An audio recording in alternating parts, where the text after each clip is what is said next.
Escutando vocês, eu fiquei pensando muito assim, como é que essa mesa, ela nos coloca numa certa assim perspectiva histórica e epistemológica na maneira como a gente conduz o nosso trabalho de pesquisadores, de professores. Fiquei pensando que tem muito algo a ver assim com três grandes momentos do que a gente poderia chamar assim do que seria a formação. Isso ecoou mais fortemente em mim assim, a partir, né, da fala de Denilson, mas eu fui escutando também, assim, fazendo essa fala alcançar um pouco Fernando e Kênia, que eu pensei assim, no sentido ampliado, uma formação assim, eu fico pensando aquilo que a gente... Herdar é uma palavra muito pesada, pertence ao domínio da propriedade, é ruim. Mas talvez aquilo que a gente fica com aquilo que os outros nos apresentaram no primeiro momento, que tem algo a ver o que fica para a gente do que é que os outros nos apresentaram, em várias ocasiões. Depois tem aquele momento em que a gente escolhe alguma coisa que somos nós que descobrimos. E tem um terceiro momento que é quando a gente oferece aos outros o que é que a gente acha que eles poderiam talvez fazer um movimento similar ao nosso. Isso não acontece de maneira abstrata, acontece nas nossas instituições, e eu fiquei pensando muito nisso, na maneira como talvez, assim, escutando vocês, fiquei achando que talvez é um bom momento, assim, é um pouco como se uma própria memória surgisse, assim, relativamente recente, se pensar, por exemplo, que uma formação talvez assim mais próxima, não sei, Denilson e minha, por exemplo, ela acontece lá nos anos 90, assim, e Kênia é uma pessoa que imagina que 20 a alguns anos nos separam, assim, não é muito, por um lado, né? Mas eu quero dizer o seguinte, assim, aqui eu vi nessa mesa aqui, alguma coisa da ordem, assim, uma certa transmissão que acontece quando Denilson menciona alguns autores, que eu li também, e a maneira como talvez num certo momento eu fico pensando, assim, se não seria o caso da gente colocar, eu perguntaria a vocês, assim, o que é que vocês acham que vocês seria talvez o momento da gente pensar se nós não estamos nesse lugar de construir alguns quadros de repertórios para os nossos alunos.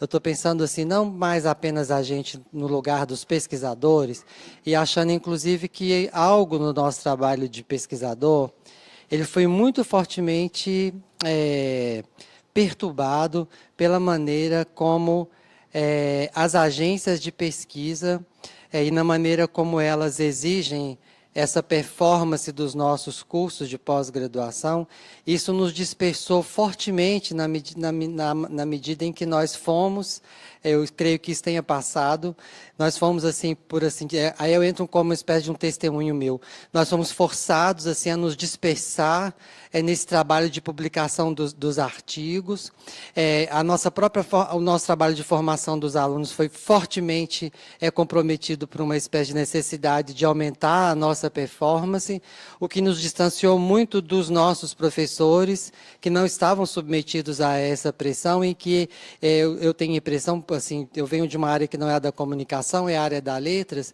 mas que, por exemplo, algumas referências, elas duravam atravessando uma década. Então, eu lembro que, por exemplo, alguns autores que eu escutei da primeira vez e que eram os teóricos, assim, ainda no segundo grau, e depois eu os encontro na graduação, quando eu estava fazendo doutorado e depois de fazendo doutorado, esses autores permaneciam como certos referenciais no campo de estudos. E aí eu imagino que tem um determinado momento que nessa nossa... Não digo na área, mas a maneira como a gente estava trabalhando nesse universo da Compós, mas sobretudo assim, sobre essa pressão, na verdade, dos nossos programas de pós-graduação. Eu tenho a impressão que alguma coisa foi comprometida por essa atividade da formação, tenho a impressão, escutando vocês, e que a gente está vivendo hoje um momento, eu fico pensando assim, é que talvez não seria o caso a gente pensar, por exemplo, né, quando eu escuto o trabalho de Kênia, por exemplo, ela que é ainda muito jovem, mas ela está constituindo um outro repertório, sabe, assim, e esse repertório ele tem uma inflexão diferente, porque ele está procurando uma certa incidência na maneira de formar outras pessoas, com um certo sentido que tinha num determinado momento, por exemplo, Denilson e eu compartilhamos essa formação, quando a gente lia, na graduação ou na pós-graduação o texto do Silviano Santiago do Entrelugar do Discurso Americano, ou então latino-americano. Então, por exemplo, quando eu lembro, assim, perdoem os exemplos pessoais, quando, por exemplo, numa disciplina como a da Eneida, ela nos fazia ler o Luiz Costa Lima e a gente precisava ler o Lévi-Strauss para compreender como é que se fazia a leitura dos mitos, ou então a gente precisava ler os formalistas russos para compreender Dostoiévski. Não era uma coisa assim que eles tinham vindo recentemente para eles. Eles vinham carregando essa história há um certo tempo, né? E digamos assim, quando eu, né, com dificuldade chego até o Viveiros de Castros, assim, o Lévi-Strauss ainda está lá, né?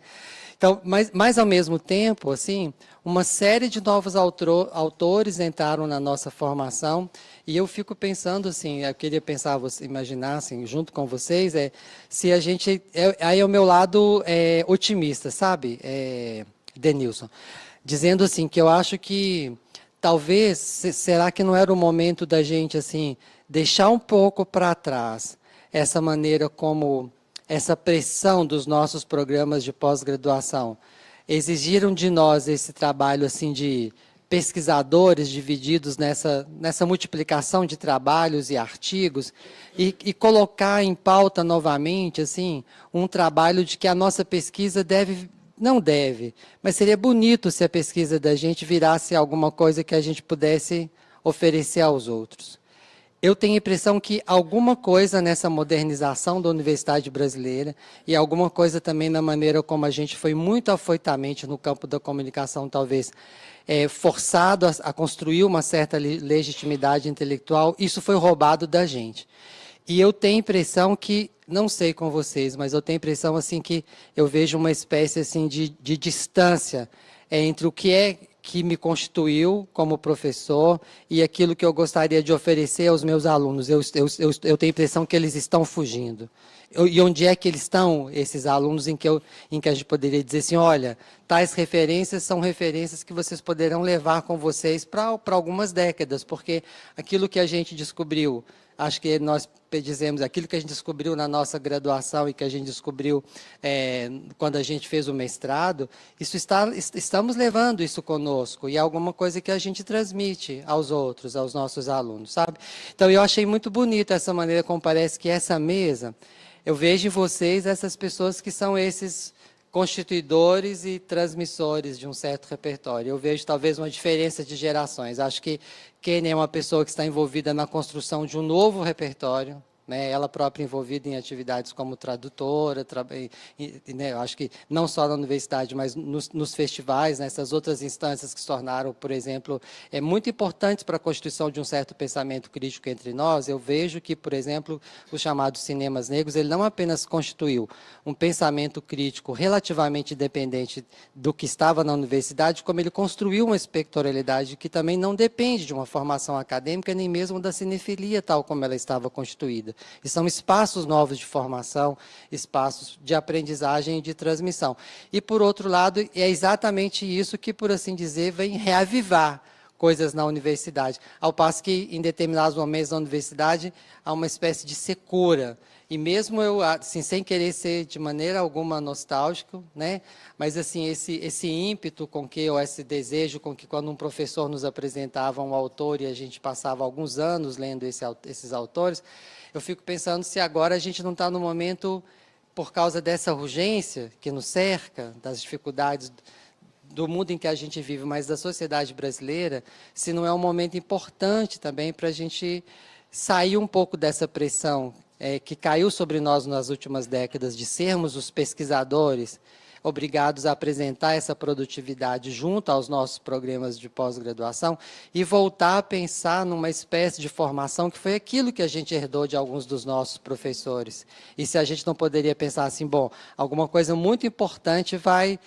Não que eu estou querendo fazer disso um currículo, entende? Assim, mas eu falo assim, bom, então essa preocupação com os povos afro-brasileiros, com os povos indígenas, é uma coisa importante para constituir um referencial. A questão dos estudos de gênero, dos estudos feministas, muito bacana. As novas estéticas, os cinemas negros, né? Cinemas indígenas. Será que a gente não seria um momento bacana? Eu digo isso que eu estou muito contente de escutar o que vocês apresentaram, que me apareceu assim como uma oportunidade, acho, de enfrentar um momento difícil que a gente está vivendo na universidade, sabe? Assim, sobretudo, eu acho que eu olho um pouco para trás, eu guardo essa lembrança das leituras, assim, eu guardo uma certa experiência de ter lido e ter estudado esses textos. Mas quando eu olho para o presente, na sala de aula, eu vejo assim, aqueles a quem eu poderia oferecer as minhas leituras, eu vejo eles fugindo. Não foi assim que eu me formei. Eu achava que quando um professor me ofereceu um texto, um autor, um poema, eu guardava ele comigo. Assim, eu não estava fugindo, eu estava bem lá na universidade, assim, desfrutando daquele momento, achando que aquilo seria uma coisa que eu guardaria comigo. E ao mesmo tempo, hoje na universidade, há essa espécie assim, de dificuldade, um pouco como se a própria universidade tivesse perdido um pouco o que é que a gente pode oferecer aos nossos alunos, assim, para que eles viessem a prosseguir com o futuro que está sendo assim, né, catastrófico.